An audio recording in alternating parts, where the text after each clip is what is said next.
نحمده ونصلي على رسوله الكريم اما بعد فاعوذ بالله من الشيطان الرجيم بسم الله الرحمن الرحيم رب اشرح لي صدري ويسر لي امري واحلل عقدة من لساني يفقهوا قولي ولن اور ہرگز نہیں ترضا راضی ہوں گے ان کا آپ سے الیہود یہود ولا اور نہ النصارا نصارا حتی یہاں تک کہ تتبع تم پیروی کرو ملتہم ان کی ملت کی ان کے طریقے کی قل کہہ دیجئے ان بے شک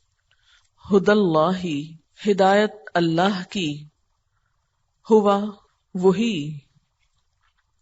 الہدا ہدایت ہے ولئن اور البتہ اگر اتبعت اتباع کیا آپ نے پیروی کی آپ نے اہواءہم ان کی خواہشات کی بعد الذی بعد اس کے جو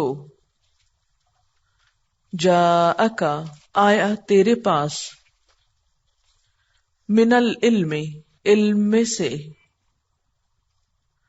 ما لکا نہیں تیرے لیے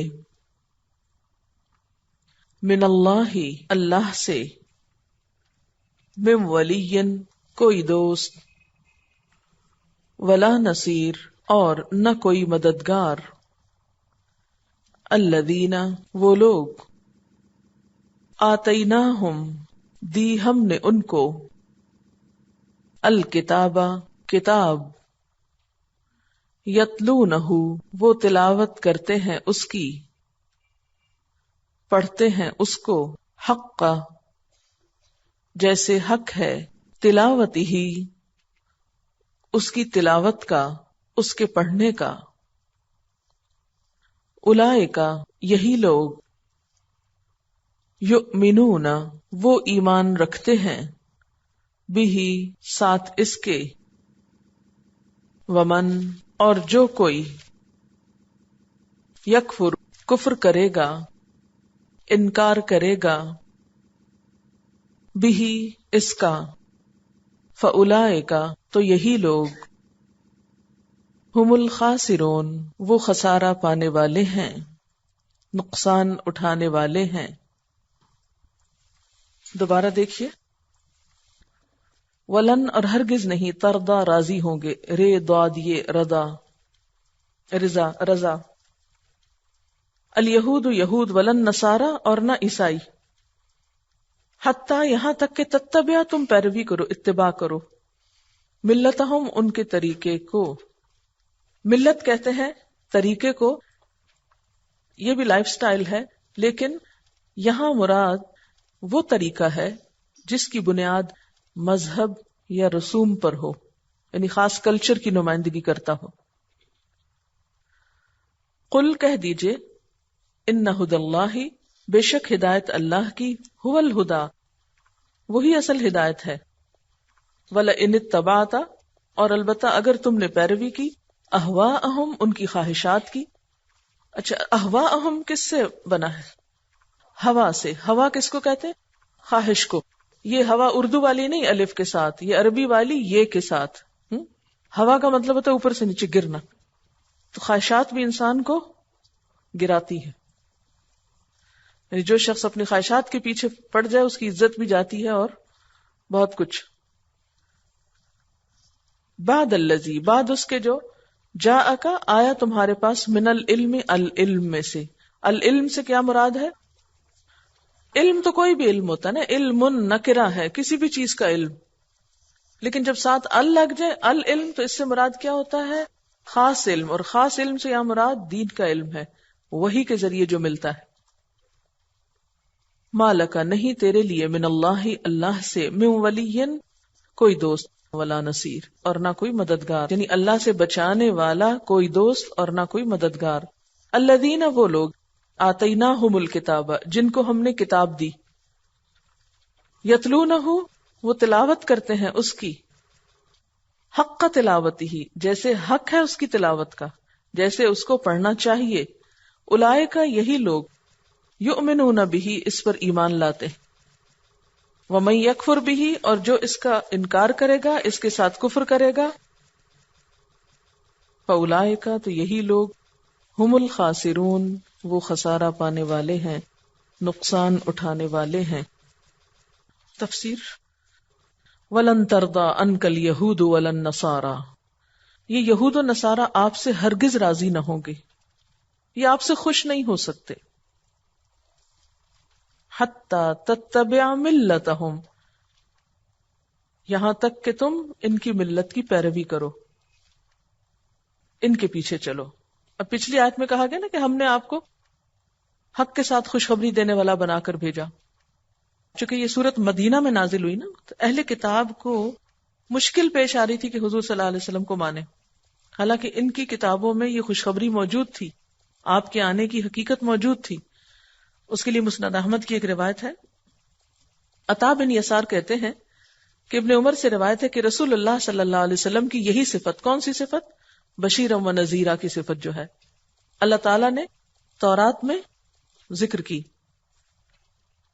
جس کا ترجمہ ہے، اے نبی صلی اللہ علیہ وسلم، ہم نے تم کو گواہ بنا کر بھیجا، تم جنت کی خوشخبری سنانے والے، عذاب سے ڈرانے والے ہو، اور میرے بندے اور رسول ہو۔ میں نے تمہارا نام متوکل رکھا ہے، نہ بد مزاج، نہ سخت دل، اور نہ بازاروں میں چلا کر بولنے والے، نہ بدی کا بدلہ بدی سے دینے والے، بلکہ معاف کرنے والے اور درگزر کرنے والے ہو۔ میں اس وقت تک تمہیں فوت نہ کروں گا جب تک دین پھیل نہ جائے اور آپ کے ذریعے لوگ سچے مسلمان نہ ہو جائیں، اور ان کی اندھی آنکھیں کھل نہ جائیں، اور بہرے کان سننے نہ لگ جائیں، اور زنگ آلود دل صاف نہ ہو جائیں۔ یہ تھی وہ بشارت جو آپ صلی اللہ علیہ وسلم کے بارے میں ان کی کتابوں میں موجود تھی۔ لیکن اس بشارت کے باوجود بھی یہود و نصارہ آپ کو نبی ماننے کے لیے تیار نہ تھے۔ وجہ کیا تھی؟ کیوں نہیں؟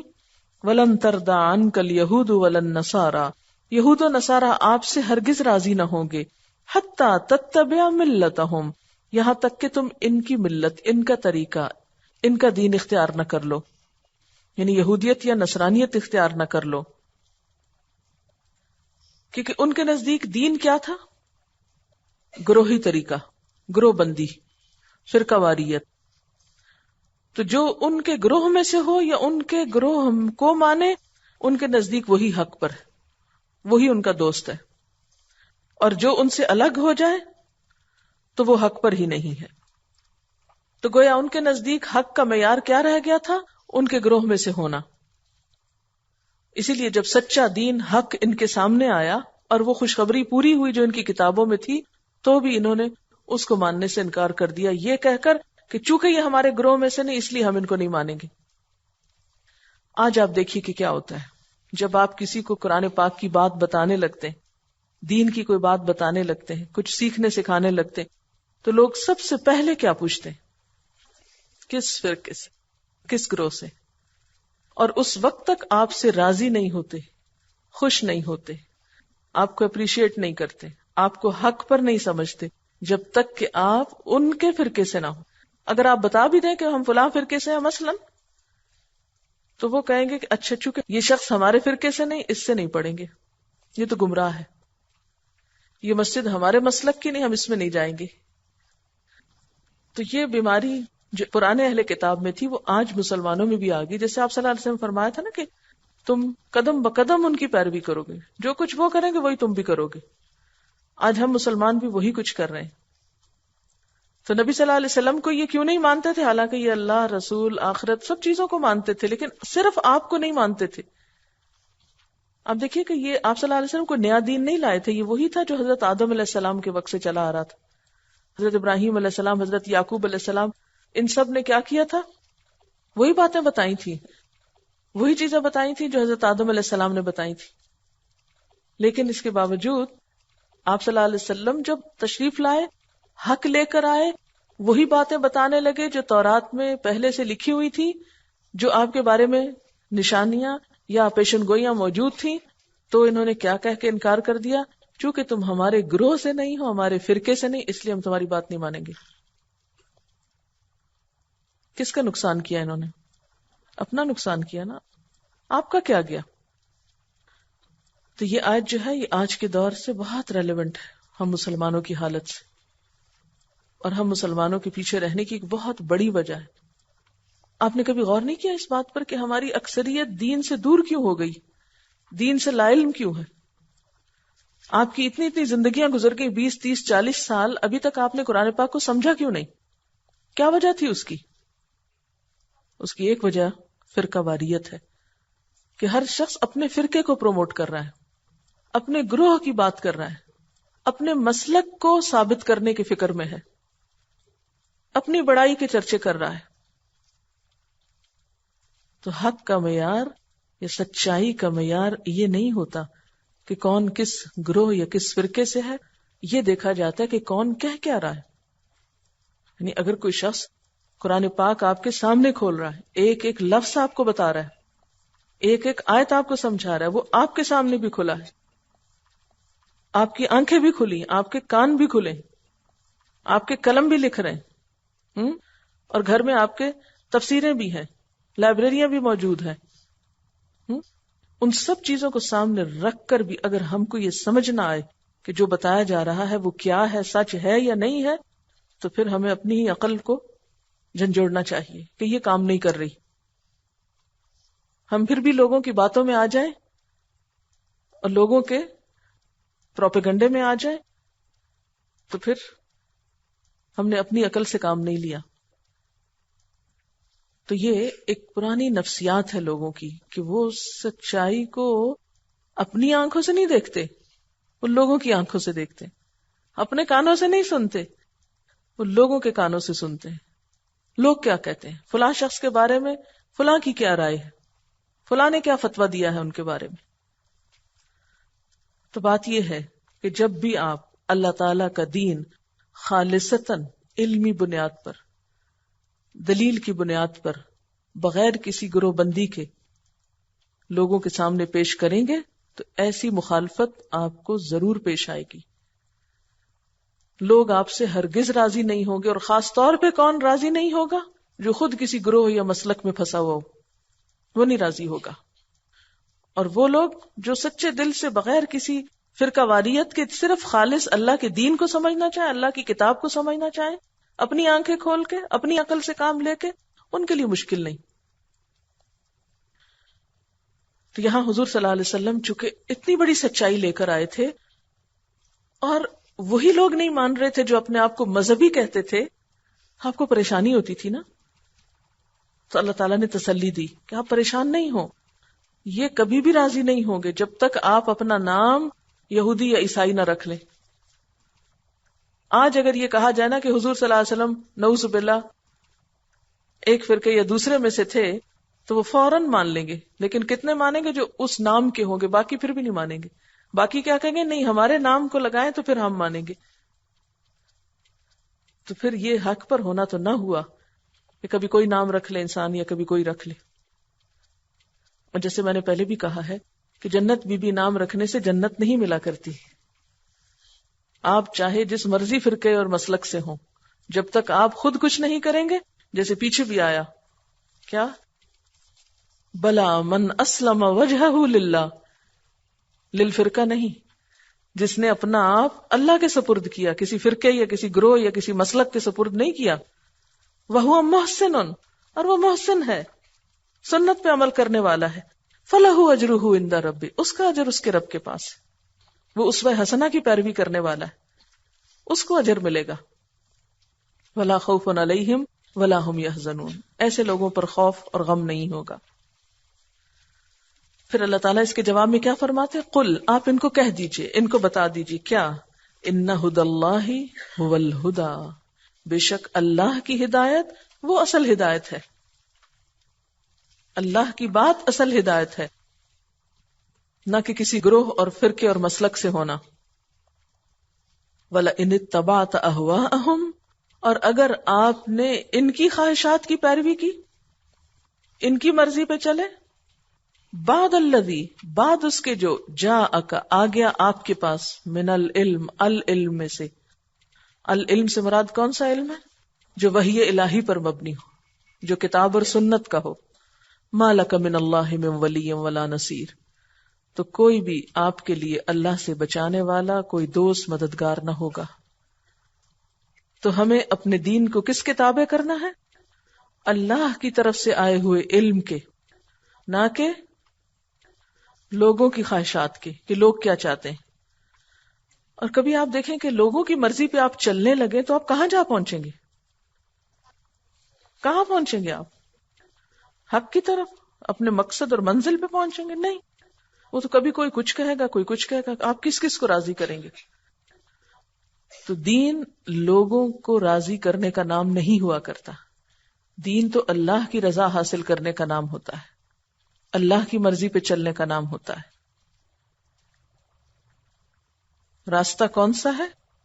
بس وہی ہے جو اللہ نے بتایا ہے. ان ھدی اللہ ھو الھدی. ورنہ اگر اس علم کے بعد جو تمہارے پاس آ چکا ہے، یعنی قرآن پاک اور اللہ تعالیٰ کی طرف سے جبریل امین کے ذریعے جو جو علم آپ کو پہنچا، اس کے آنے کے بعد اگر تم نے ان کی خواہشات کی پیروی کی یا ان کے کسی فرقے میں سے ہونے کی کوشش کی، تو پھر اللہ کی پکڑ سے بچانے والا کوئی دوست اور مددگار تمہارے لیے نہیں. الذین آتیناہم الکتاب، وہ لوگ جن کو ہم نے کتاب دی. وہ لوگ یہاں کون ہیں؟ یہاں اہل کتاب مراد ہیں. یتلونہ، وہ پڑھتے ہیں اس کو. کس کو؟ الکتاب کو، تورات وغیرہ کو. کیسے پڑھتے ہیں؟ حق تلاوتہ، جیسا اس کے پڑھنے کا حق ہے. اولئک یؤمنون بہ، یہی لوگ دراصل اس پر ایمان لاتے ہیں. کس پر؟ اس نبی پر، اس کتاب پر. تو بہ سے مراد یہاں قرآن پاک ہے اور نبی صلی اللہ علیہ وسلم ہے. یعنی جو لوگ اپنی کتاب کو صحیح معنوں میں پڑھتے ہیں، تورات کو پورا پورا پڑھتے ہیں، چھپا نہیں جاتے اس میں سے، اور اس کو سمجھتے بھی ہیں، ان کو حق نظر آ جاتا ہے، ان کو بات سمجھ آ جاتی. پھر ان کے لیے کوئی رکاوٹ نہیں رہتی کہ وہ اس کتاب کو نہ سمجھے، اس کتاب پر ایمان نہ لائیں. وَمَن يَكْفُرْ بِهِ، اور جو اس کا انکار کرے گا. کس کا؟ اس قرآن کا، اس نبی کا. فَأُولَئِكَ هُمُ الْخَاسِرُونَ، تو یہی لوگ دراصل خسارہ پانے والے ہیں، نقصان اٹھانے والے ہیں. کفر کر کے خود نقصان اٹھائیں گے، اللہ تعالیٰ کا کچھ نہیں جائے گا. کیونکہ ان کے اندر کچھ لوگ ایسے تھے جیسے عبداللہ بن سلام، ابو قیس، کچھ اور لوگ جیسے نجاشی، چونکہ وہ اپنی کتابوں کا علم رکھتے تھے. تو جب ان کے سامنے قرآن پاک پڑھا گیا تو وہ فوراً پہچان گئے. کیا کہا تھا نجاشی نے؟ کہ یہ وہی روح ہے جو عیسیٰ علیہ السلام میں بولی تھی. ایک چھوٹا سا تنکا اٹھا کے کہا، ایک تنکے کے برابر بھی فرق نہیں اس کلام اور اس کلام میں. کیونکہ وہ اپنی کتاب کو صحیح معنوں میں پڑھے تھے، تو قرآن پاک سامنے آتے ہی پہچان گئے کہ یہ تو سچی کتاب ہے. حق پہچان گئے نا. اس سے کیا پتا چلتا ہے کہ جو شخص کھلی آنکھوں کے ساتھ اللہ کی کتاب کو پڑھتا ہے، پھر حق اس کو نظر آ جاتا ہے، سمجھ آ جاتا ہے. لیکن اگر آنکھوں پہ پردے ڈال کے پڑھے جائیں، تعصب کے، ضد کے، بغاوت کے، تو پھر حق نہیں نظر آتا. آج بھی جو لوگ فرقہ واریت سے اٹھ کے، گروہ بندیوں سے اٹھ کے خالصتاً بس صرف اللہ کے لیے، صرف سیدھے رستے پہ چلنے کے لیے، کسی انسان کو پلیز کرنے کے لیے نہیں، کسی گروہ میں نام بنانے کے لیے نہیں، کسی دنیاوی بڑائی کے لیے نہیں، صرف سچائی کی تلاش میں سچائی کو حاصل کرنے کی کوشش کریں گے، ان کو دیر نہ لگے گی حق کو پہچاننے میں، سمجھنے میں اور اس پر عمل کرنے میں. لیکن اگر ہمارے دل کے اندر یہ ہو کہ جو میری خواہشات ہیں یا میری رائے ہے یا جو میری مرضی ہے، اس کو کون سی آیت سپورٹ کرتی ہے، کہاں سے کیا چیز میں اپنے گروہ یا اپنے مسلک کے حق میں ڈھونڈ لوں، تو پھر روشنی نہیں ملتی اس کتاب سے. یہاں پر آپ دیکھیں کہ 3 لفظ بہت اہم ہیں آیت نمبر 120 میں اور 121 میں. یہ تینوں آپس میں لنکڈ ہیں. پہلی ہے ان ھدی اللہ ھو الھدی میں الہدا کا لفظ، پھر دوسرے العلم کا لفظ، اور تیسرے الکتاب۔ آپ دیکھیے کہ ہم نے اللہ تعالیٰ سے دعا مانگی تھی، اہدنا الصراط المستقیم، ہمیں سیدھا راستہ دکھا۔ کبھی مانگی ہے آپ نے؟ واقعی مانگی؟ چاہیے؟ کیوں چاہیے سیدھا راستہ؟ تاکہ اللہ کو راضی کر سکیں، وہاں جنت تک پہنچ سکیں، آخرت کی زندگی سنورے، یہی مقصد ہے نا، تاکہ صحیح جگہ جا پہنچے مرنے کے بعد، کوئی نقصان نہ ہو، خاسرون میں سے نہ ہو۔ اس کے لیے ہم نے سچے دل سے دعا مانگی، یا اللہ تو ہم کو ہدایت دے۔ اللہ تعالیٰ نے کیا فرمایا؟ ذالک الکتاب، یہ ہے الکتاب، لا ریب فیہ ھدی للمتقین، اس میں کوئی شک نہیں، متقی لوگوں کو ہدایت دیتی۔ تو ہدایت کے لیے شرط کیا ہے؟ تقوی، دل میں اللہ کا خوف پیدا کرو، اللہ سے ڈرو، سنجیدگی اختیار کرو۔ اس پر اللہ تعالیٰ نے پھر بہت سے حقائق ہم پہ کھولے، بنی اسرائیل کی مثالیں دی ہم کو، اور پھر یہاں آ کے اینڈ کیا کیا کہ تینوں لفظ ساتھ اکٹھے کر دیے۔ گویا جو شخص ہدایت چاہتا ہو اس کے لیے کیا ضروری ہے؟ العلم، اور العلم کی بنیاد کیا ہے؟ الکتاب۔ اگر واقعی ہم اپنی منزل کو پانا چاہتے ہیں تو ہمارے لیے کیا ضروری ہے؟ ہدایت کے لیے کیا ضروری ہے؟ علم ضروری۔ اور علم کے لیے کون سا علم چاہیے ہم کو؟ کتاب چاہیے۔ ہر چیز کے لیے کوشش شرط ہے، اور کوشش کا صحیح سمت میں ہونا شرط ہے۔ بغیر علم کے، بغیر محنت کے الکتاب نہیں ملتی، اور العلم اور الکتاب کے بغیر ہدایت نہیں ملتی۔ اصل ایکٹیویٹی کیا ہے؟ علم، سیکھو، نالج، اور الکتاب کو سیکھو، یہ مین اور سینٹرل پوائنٹ ہے، کیونکہ یہ علم اور یہ کتاب اور یہ رہنمائی سب کا حق ہے۔ ٹھیک، اب اس کے بعد یہ ہے کہ الکتاب تو ہے ہمارے پاس، تو الکتاب کے ساتھ اب ہم نے معاملہ کیا کرنا ہے؟ یتلونہ حق تلاوتہ، پڑھتے ہیں اس کو جیسے پڑھنے کا حق ہے۔ بنیادی طور پر تو اہل کتاب کے بارے میں، لیکن اس کے بعد یہ ہمارے بارے میں بھی، کیونکہ کوئی بھی حکم صرف اہل کتاب کے لیے تو خاص نہیں، ہر ایک کے ساتھ ہم خود کو ریلیٹ کر رہے ہیں۔ کتاب کے پڑھنے کا، تلاوت کا حق کیا ہوتا ہے؟ کتاب کی تلاوت کا حق کیا ہوتا ہے؟ حق کیسے ادا کریں؟ اور ہم میں سے ہر ایک خود سے سوال کرے، کیا میں اس کتاب کا حق ادا کر رہی ہوں؟ خود سے پوچھئے۔ لیکن اس سے پہلے تو آپ کو یہ پتا ہونا چاہیے نا کہ تلاوت کا حق کیا ہے، کیونکہ یہاں یہ کہا جا رہا ہے نا، جو تلاوت کا حق ادا کرتا ہے وہی دراصل ایمان لاتا ہے۔ تو یہ تو ایمان کی شرط ہے ایک طرح سے، ایمان اس کا قبول ہے جو دراصل کیا کرے؟ تلاوت کا حق ادا کرے۔ تو اب ہمارے لیے ضروری ہے نا کہ ہم تلاوت کا حق ادا کریں۔ تو وہ ہوتا کیسے ہے؟ وہ کیا ہوتا ہے؟ تلاوت کا لفظی معنی کیا تھا؟ کسی چیز کے پیچھے اس طرح جانا کہ بیچ میں کوئی رکاوٹ نہ ہو۔ تو کتاب کو پڑھنے کے لیے کیا ضروری ہے کہ جب آپ پڑھیں تو بیچ میں کوئی رکاوٹ نہ ہو، پڑھتے جائیں اور سمجھتے جائیں، پڑھتے جائیں اور سمجھتے جائیں، میننگ کی رکاوٹ نہ ہو کہ سمجھ نہیں آئی، یہ ورڈز اجنبی نہ ہو، اس کا مطلب آتا ہو۔ پھر خالی ٹرانسلیشن ہی کافی ہے، اس سے حق ادا ہو جائے گا۔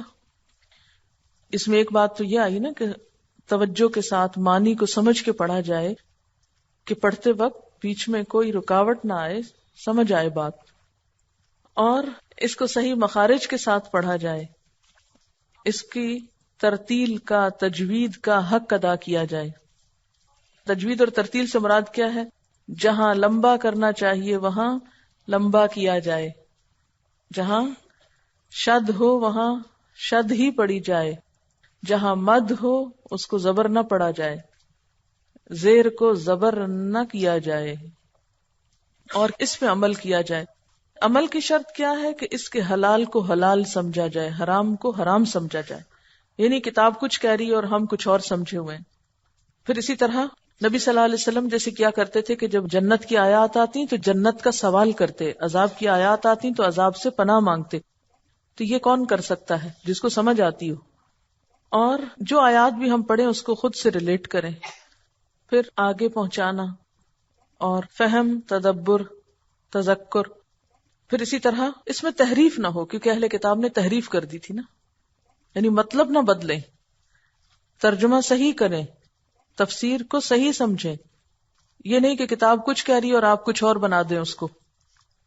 اسی طرح اس کا حق یہ ہے کہ اس کی جو باتیں ہیں ان کو پورا پورا بتا دیا جائے، کچھ چھپایا نہ جائے. یہ بھی حق کا تلاوت ہی ہے، کیونکہ اگر ہم کچھ آیتیں پڑھا دیتے ہیں، کچھ نہیں پڑھاتے، کچھ باتیں بتا دیتے ہیں، کچھ نہیں بتاتے، تو یہ بھی حق نہیں ادا ہوتا اس کا. پھر اسی طرح اس کی محکم آیات پر ایمان لایا جائے اور متشابہات میں نہ پڑا جائے، یہ آگے آئے گا. اور اس کا اتباع ہو، پوری طرح اس کو فالو کیا جائے، اس میں غور و فکر کیا جائے. اس کے بعض حصوں کو ماننا اور بعض کو چھوڑ دینا یہ بھی درست نہیں ہے. آپ سوچئے کہ تلاوت کا حق آپ ادا کر رہے ہیں کہ نہیں کر رہے، کیونکہ یہ اللہ تعالیٰ کا ہم سے مطالبہ ہے اور کل کو اس کے بارے میں ہم سے پوچھا جائے گا. وآخر دعوانا ان الحمد للہ رب العالمین. سبحانک اللہم وبحمدک نشہد ان لا الہ الا انت نستغفرک